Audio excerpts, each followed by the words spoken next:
बिस्मिल्लाहिर्रहमानिर्रहीम। अस्सलाम वालेकुम दोस्तों मौलाना तारिक जमील एक बहुत बड़े मौल्लिम हैं, बहुत बड़े इस्लामिक स्कॉलर हैं, मुबल्लिग इस्लाम हैं, दीन इस्लाम की तबलीग करते हैं, दीन इस्लाम को फैलाने की कोशिश करते हैं। लेकिन दोस्तों एक ऐसा वाकया कि जिसमें एक बच्चे ने मौलाना तारिक जमील साहब को भी इम्तिहान में डाल दिया। आज की वीडियो में आपको इसी बच्चे की कहानी सुनाएंगे कि वो कौन सा बच्चा था जिसने इतने बड़े इस्लामिक स्कॉलर को भी इम्तिहान में डाल दिया। पाकिस्तान के मारूफ इस्लामिक स्कॉलर और मुबल्लिग इस्लाम मौलाना तारिक जमील अपने एक बयान में कहते हैं कि 1929 अमेरिका के शहर कैलिफोर्निया में एक साइंसदान था जो कायनात की तख्लीक से मुतालिक तहकीक कर रहा था। अपनी तहकीक के दौरान उसने देखा और कहा कि बड़े मुनज़्ज़म अंदाज और रिदम में कायनात का फैलाव जारी है और इस फैलाव में एक रबत मौजूद है जो कि इंतहाई ताकतवर है, जबकि फासलों में भी तनासुब मौजूद है। तहकीक जारी रही और 1948 में अमरीकी साइंसदानों ने इस बात का खोज लगा लिया कि ये कायनात जीरो से बनी है, एक धमाके से बनी है। मौलाना तारिक जमील साहब कहते हैं कि मैं साहिवाल में था,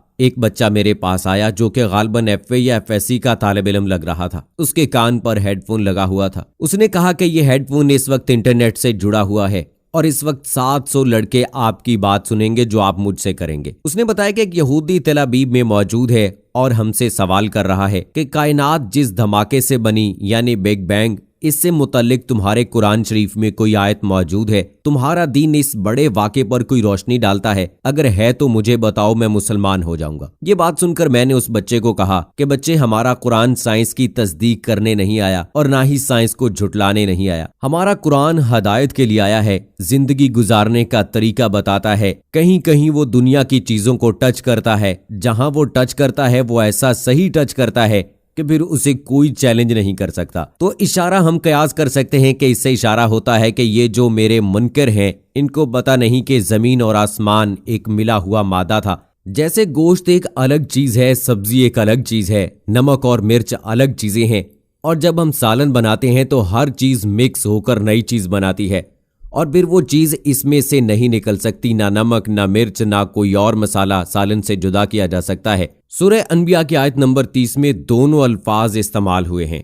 कुरान में रब्बे ताला सूरह अनबिया की आयत नंबर 30 में कहते हैं कि ये कायनात एक मिला हुआ मादा था जिसको हमने फिर फाड़ा और एक धमाके के साथ हमने उसे फैलाना शुरू किया। मौलाना तारिक जमील ने मजीद बताया कि नमाज़ी असर के बाद वो लड़का फिर आया और उसने बताया कि वो यहूदी मुसलमान हो गया है। मौलाना तारिक जमील साहब का कहना था कि कायनात से मुतल्लिक हम मुसलमानों के पास नजरिया ये नहीं कि ये बन गया है, बल्कि हमारे पास ये नजरिया है कि उसे अल्लाह ताला ने बनाया है और ये एक निजाम के साथ बना है। मौलाना तारिक जमील साहब कहते हैं कि पॉल डेविस एक साइंसदान था जिसका ताल्लुक ऑस्ट्रेलिया से था। उसने एक और बात साबित की और वो ये थी कि कायनात खुद नहीं बनी बल्कि इस कायनात को बनाने वाला कोई है। उसने डार्विन को गलत साबित कर दिया। साइंसदान डार्विन के मुताबिक इंसान बंदरों की तरक्की याफ्ता शक्ल हैं और इंसानों को जद्दे अमजद बंदर थे।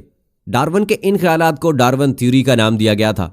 उनका कहना था कि बहुत से दहरिए जिन्हें हम लादीन, जिनका कोई मजहब नहीं होता है, साइंसदान पहले भी थे और अब भी हैं, इन सब की बात को पॉल डेविस ने गलत साबित किया कि कायनात की तख्लीक शुरू होने से पहले होने वाला अजीम धमाका यानी बिग बैंग किसी ने किया था, खुद नहीं हुआ। मौलाना तारिक जमील साहब का कहना था कि हर धमाके के बाद तखरीब होती है, ना कि तामीर। अब मैं अपनी मस्जिद में जाकर ये कहूं कि हमने लॉरेंस कॉलेज की मस्जिद में बैठे थे, वहां हुआ धमाका, हर लड़का उड़ता हुआ अपने बेड पर जाकर बैठ गया और प्रिंसिपल उड़ते हुए अपने दफ्तर की सीट पर जाकर फिट हो गए। कोई इस बात को क्या मानेगा? सब कहेंगे कि तारिक जमील पागल हो गया है, कैसी बात कर रहा है। कभी धमाका भी इतने मुत्तहकम तरीके से हुआ? धमाके से तो तोड़ बोड़ होती है, ना कि इसकी कोई शक्ल वजूद में आती है या कोई तामीर वजूद में आती है। ये कायनात में वाहिद धमाका है जिसने इतने खूबसूरत अंदाज में कायनात को वजूद दिया कि कोई ये मानने को तैयार नहीं कि धमाका इतना अक्लमंद था। एक सेकंड को तो 1000 हिस्सों में तो तकसीम किया जा सकता है,